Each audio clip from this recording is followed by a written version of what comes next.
Bonsoir à tous les amis et bienvenue pour cette nouvelle interview dans le canapé. On est en compagnie du magnifique, hein, du grand, du beau, de SMO d'Angoulême. Hein. Comment vas-tu? Comment vas-tu? Bah écoute, ça va. T'aurais pu m'introniser sous le blaze du youtubeur français catch de l'année Mais 2015. j'allais Troll. y venir parce que t'es un peu un des seuls que je vais interviewer par rapport au catch, parce que déjà que c'est une communauté un peu fermée, mais c'est rare, tu vois, un peu des youtubeurs catch, et t'es le seul que j'apprécie et que j'aime bien et Alors que je ça c'est regarde. ça c'est gentil, merci. Et du coup, c'est pour ça que je t'ai invité et qu'en plus, t'as accepté de remplacer quelqu'un, un monsieur pas très sympa qui m'a mis un lapin, c'est triste. Oui, mais Mais cela ne nous regarde ne nous pas. regarde pas. Du coup, Même oui, si tu je, es. je, je ne suis pas le seul youtubeur catch Non. qui est quand même gentil. Je veux dire, tu prends Cora, tu prends Oui, oui, Juju, non, mais tu prends Sturi, voilà, c'est. Je crois qu'on est un peu les quatre fantastiques, tu vois. Donc. effectivement. Mais oui, c'est vrai que je pourrais t'introniser le premier youtubeur catch après un sondage très officiel et très sérieux de l'INCE, hein, bien sûr. L'INSEE, dirigé Tu sais par. qu'il faut créditer les gens qui ont fait ça parce qu'ils vont me dire encore une fois qu'on parle pas d'eux. Donc c'est AK Wrestling, ferme ta gueule. Voilà, c'est comme ça qu'ils ont fait dans la vidéo. Donc enfin bref. Bon, enfin bref. Donc on se retrouve aujourd'hui pour une nouvelle interview dans le canapé, des questions bien sûr, c'est encore basique. Il va y avoir quelques questions sur le catch, parce que bon, c'est un peu un de tes domaines de prédilection. Ah pas Bah, que. oui, c'est pour ça que je te dis un de tes domaines. Et du coup, pour commencer, une question un peu basique que beaucoup de gens ont dû te poser, pourquoi d'Angoulême? Ou pourquoi SMO d'Angoulême tout court, hein? C'est un peu peut-être facile à expliquer ou compliqué, mais c'est une question basique quoi. Non, c'est assez simple. SMEO parce que c'était mon blaze sur Counter-Strike à l'époque, lorsque je faisais des LAN parties. Et d'Angoulême parce que je viens de la ville d'Angoulême, tout simplement. C'est simple. Mais du coup, Je veux dire, c'est quand même nettement plus classe d'utiliser d'Angoulême, par exemple, que d'utiliser du 16 ou 16 000. Autant utiliser carrément SMEO d'Angoulême. Ça te fait en plus un petit effort dans le nom, comme si c'était en plus un vrai nom, tu vois. Il y a vraiment un petit effort de présentation et de recherche dedans. Et voilà, c'est tout bête, hein.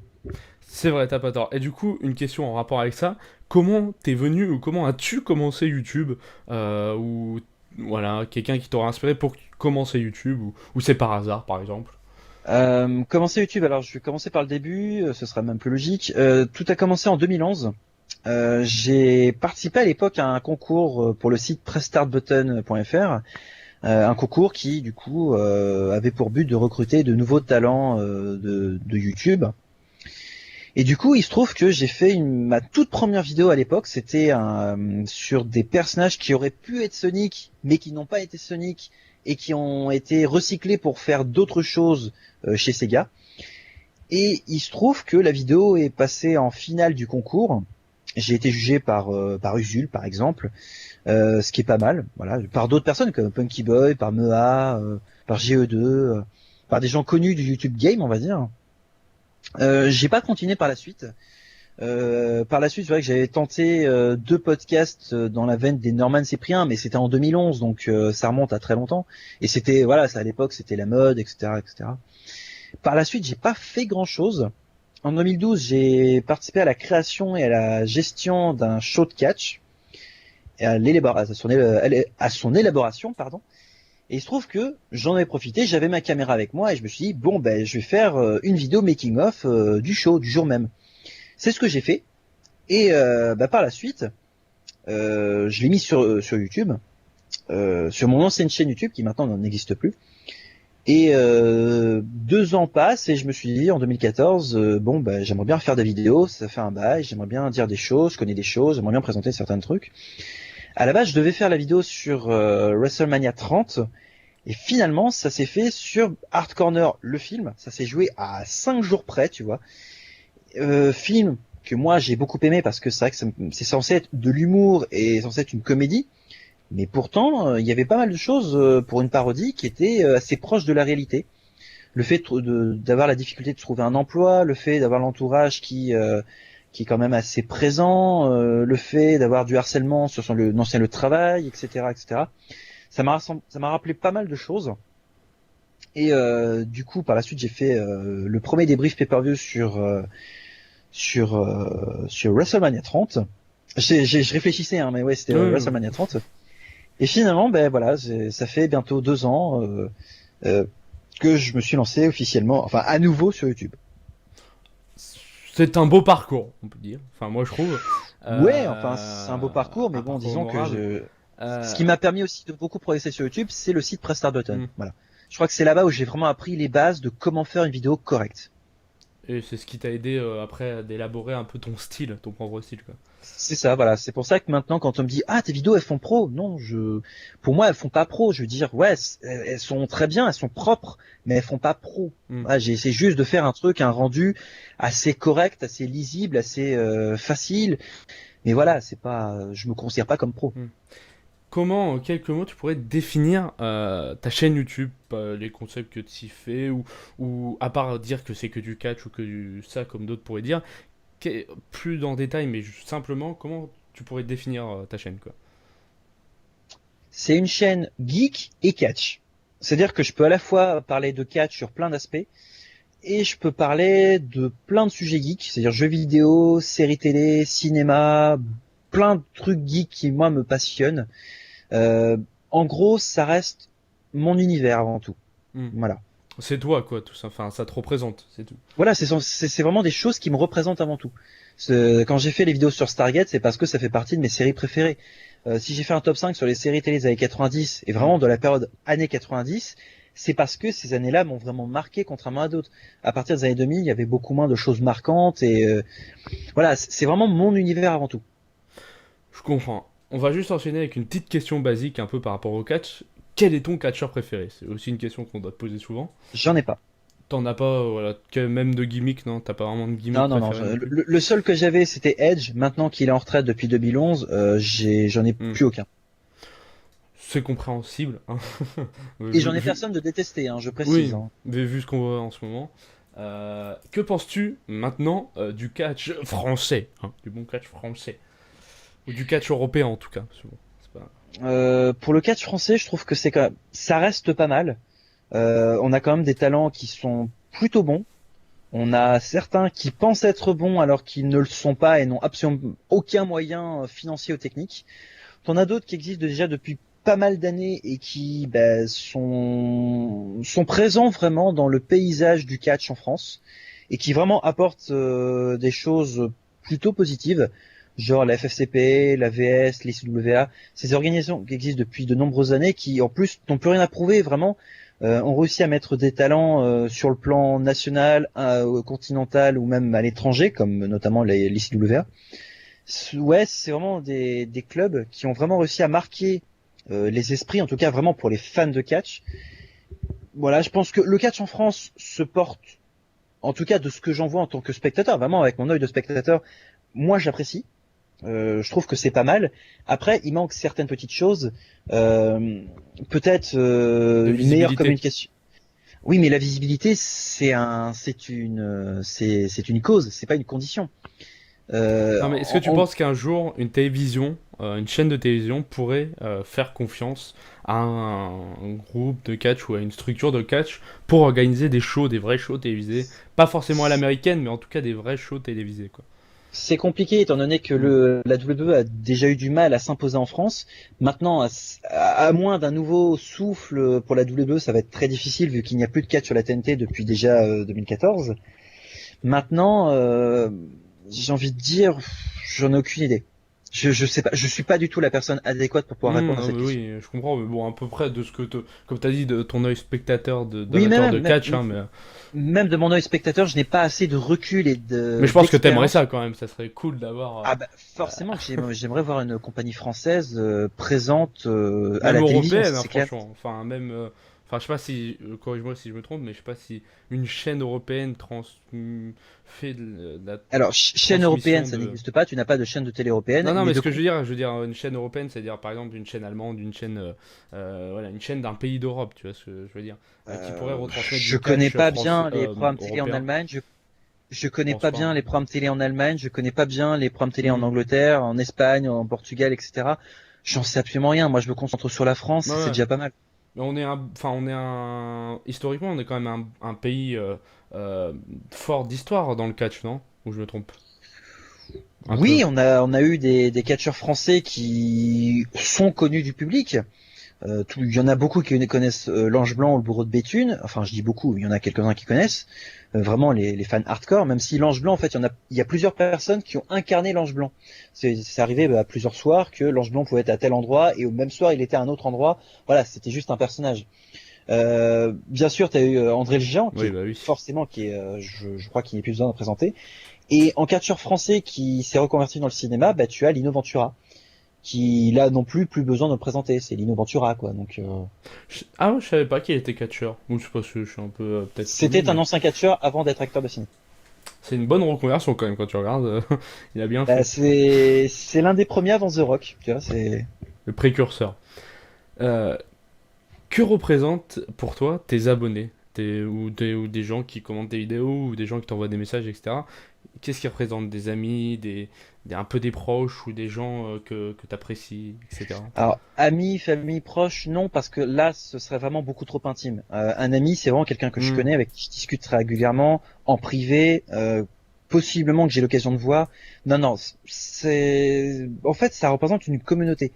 Ça représente un public qui, du coup, soit aime mes vidéos pour ce que je fais, soit aime le contenu que je propose, ou soit aime juste voir des vidéos. Des gens, ça représente aussi des gens avec qui j'aime discuter en fait. Parce que lorsque je fais un débrief, ça c'est l'une des plus grosses forces justement du débrief, c'est de laisser la parole dans les commentaires et j'aime discuter avec les gens dans les commentaires. C'est ce qui fait la plus grosse force du débrief, c'est de débattre de manière mature et adulte avec ces gens-là. Et ça j'adore parce que depuis j'ai vraiment mes habitués sur le débrief. Parmi les noms qui reviennent le plus souvent, c'est souvent Robin Lachaud qui vient commenter mes vidéos et il te laisse des putains de longs paragraphes. Et j'adore quand on me laisse un putain de long paragraphe, ça veut dire que la personne a vraiment vu toute ma vidéo et qu'après il met sa propre impression. Et à chaque fois, j'adore pouvoir commenter avec les gens qui font pareil. Donc ça représente des gens avec qui j'aime discuter, débattre et de catch. Voilà. Voilà, tout simplement. As-tu de grands ou des projets ou des collaborations majeures pour 2016? Des collaborations, oui. Depuis juillet 2015, je bosse dans une association gaming nommée Gamer Corporation, qui a pour but de plein de choses en rapport avec le jeu vidéo. Voilà, c'est assez vague pour traiter. Ça, par contre, ce serait ouais, comme une seconde famille, ouais, la Gamer Corp. C'est grâce à eux si d'ailleurs j'ai pu être, par exemple, que j'ai pu remporter le sondage annulé malheureusement. Mais c'est grâce à eux. Mais ils m'ont beaucoup aidé de ce côté-là, ils m'ont beaucoup apporté durant mes vidéos et c'est plutôt cool de ce côté-là. Donc en projet 2016 Gamer Corp. Sinon après continuer ma chaîne YouTube. Ouais. Ta chaîne YouTube et voilà, et faire évoluer Gamer Corp, pardon, dans pourquoi pas un stade au-dessus, c'est ça un peu la faire connaître quoi. Surtout ou en tout cas la faire vivre. Voilà, oui. Euh, de ton point de vue, est-ce que YouTube, à partir de 2016-2015 comme tu veux, dans ces derniers temps, évolue en bien ou en mal par rapport à ce qu'il y avait avant? Ou est-ce que tu trouves que ça va mieux qu'il y a encore quelques années? Ou enfin, qu'est-ce que tu en penses de YouTube? C'est une bonne question. J'en ai pas la moindre idée étant donné que je n'ai pas assez de vécu sur YouTube pour pouvoir te faire une analyse complète. Juste Disons rapide, que est-ce que tu trouves que par exemple, maintenant, YouTube, maintenant, entre guillemets, mais est-ce que en ce moment, quoi, YouTube est plutôt dans une bonne passe ou une mauvaise passe par rapport au contenu qu'on voit, par rapport, pourquoi pas, à des choses qui se passent je sais pas. Honnêtement, je sais pas. Je veux dire, là, tu me poses une question, je sais absolument pas. Là, elle est vraiment très complexe. Hmm. Faudrait que tu vois ça avec un journaliste ou avec Oui, un non, mec mais de non, Google. mais je te demande ça. Mais Non, mais je te demande pas ça par rapport aux chiffres, hein. Je te demande ça par rapport au contenu qu'on y voit. Par exemple, est-ce que tu bah, trouves que, comparé oui, à il y a un an ou deux, à ce moment-là, à ce moment-là, c'est pas, faut pas me demander comment, est-ce que tu trouves que YouTube va bien? C'est, selon toi, est-ce qu'il y a eu une évolution oui, dans le bah, contenu YouTube? Faudrait que ta question devait être posée un peu différemment. bah, Est-ce qu'il y a eu de excuse-moi. l'évolution? Bah, ça dépend. Disons qu'il y a de l'évolution, c'est permanent, l'évolution sur YouTube. Hmm. D'un coup, tu vas avoir un mec qui va te proposer des vidéos. 2 mois plus tard, forcément, qui va évoluer, qui va avoir son propre rythme. Peut-être qu'il va avoir du matos supplémentaire pour faire ses vidéos. Forcément que YouTube est en perpétuelle évolution, donc et YouTube est à la fois une évolution en continu, mais c'est aussi un perpétuel recommencement. Il y a toujours des nouvelles têtes qui arrivent, qui débarquent et qui du coup lancent à nouveau des nouveaux trucs. Et qu'est-ce que tu pourrais dire aux gens qui disent c'était mieux avant YouTube, c'était mieux avant, du temps où il y avait 10 youtubeurs. Euh, Disons que c'est vrai qu'on est beaucoup maintenant sur YouTube, on va pas se mentir. Maintenant, Hmm. tout le monde veut avoir sa part du gâteau, tout le monde veut réussir dans le game. C'est vrai que mieux avant, pas forcément, non. Je trouve que maintenant, c'est mieux maintenant en fait. C'est C'est mieux mieux maintenant maintenant, parce ouais. que les youtubeurs sont ou youtubeuses sont libres de faire ce qu'ils veulent. Ils ont plus de moyens, ils émettent vraiment beaucoup plus la forme et le fond dans leurs émissions, ce qui donne du coup beaucoup plus de crédibilité aux médias qu'est YouTube. C'est pas faux et pareil, enfin, personnellement je trouve aussi que YouTube, par rapport aux gens qui disent ça, c'est un peu faux puisque certes ils été les précurseurs, tu vois, mais c'est les gens maintenant qui développent tout ça, qui en font des bons projets. Et je suis content de voir qu'il y a énormément de chaînes de vulgarisation historique, de culture, etc., qui arrivent à percer parmi des chaînes Call of Duty, etc. Tu vois ce que je veux dire? Je trouve ça vraiment très bien. Ça prouve bien que YouTube, c'est pas juste des chaînes communautaires avec des vidéos de cul, des trucs comme ça.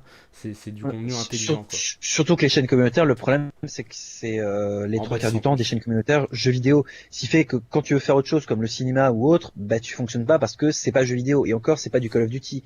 Donc ou des jeux à la mode, tout simplement. Je dis Call of Duty, mais en général Hmm. c'est vraiment sur les jeux à la mode. C'est disons que si tu veux faire des sujets un tant soit peu différents, faut avoir de l'originalité, faut bien présenter, faut vraiment préparer tout à l'avance.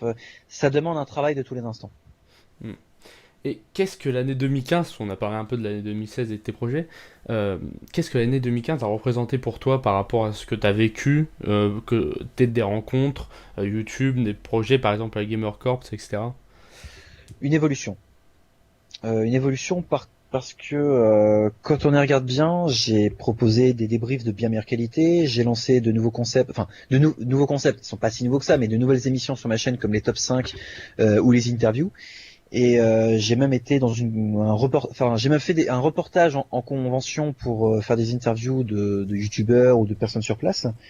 Euh, et du coup voilà, donc ça a vraiment apporté une grosse évolution. Et enfin, quel conseil tu pourrais donner à des youtubeurs voulant, ou à des gens voulant commencer, des conseils simples, hein, pas forcément, tu vois, qu'on en parle pendant 2 heures, mais voilà, des petits conseils que même peuvent connaître, mais en tout cas pour les aider vraiment dans l'aventure du tout début, quoi. Comme toi, tu as pu en avoir ou en retirer l'expérience. Bah, surtout privilégier le son. La caméra, c'est pas le plus important. Regardez Link the Sun, lorsqu'on l'a connu avec le point culture, il avait pas forcément une caméra, mais uniquement un son de bonne qualité. Surtout privilégier le son. C'est Bah, le truc Antoine le plus Daniel aussi est important. un bon exemple, hein, parce que dans ses premiers What the Cut, la caméra Ouais, elle est voilà, dégueulasse. la caméra était dégueulasse, Mais le mais bon, il son, l'a fait bien. avec les moyens du bord. Euh, Privilégier aussi un bon logiciel de montage, éviter Movie Maker. Il y a plein de sites qui vous permettent d'apprendre à utiliser Vegas ou Adobe Premiere, ou Final Cut si vous êtes sur Mac. Euh, voilà, c'est tout bête, hein, c'est vraiment tout bête. C'est, C'est des conseils c'est, naturels un peu, mais être soi-même, j'ai envie de dire. voilà, être soi-même et trouver votre propre truc. Et pas recopier des choses, hein, pas recopier des Américains. Mais voilà, vraiment être soi-même, je pense que le plus beau conseil qu'on puisse donner et s'amuser, hein, parce que c'est un peu le but. En tout cas, merci à toi de m'avoir accordé cette petite interview. J'espère Même, que t'as passé un bon moment, hein. bah écoute, merci à toi. Oui, c'était un bon moment, oui. À ceux qui veulent le découvrir, il y a bien sûr le lien de la chaîne un peu partout devant votre écran dans la description. Donc allez-y, il fait de très bonnes reviews de catch et vous allez pouvoir, pour ceux qui ne connaissent pas, découvrir le catch avec en bonne compagnie, j'ai envie de dire. Donc voilà, je te dis pourquoi pas une prochaine fois ou dans un autre temps, hein, qui sait. Et en tout cas, je vous dis aussi vous à la prochaine et à la prochaine interview. Merci, au revoir.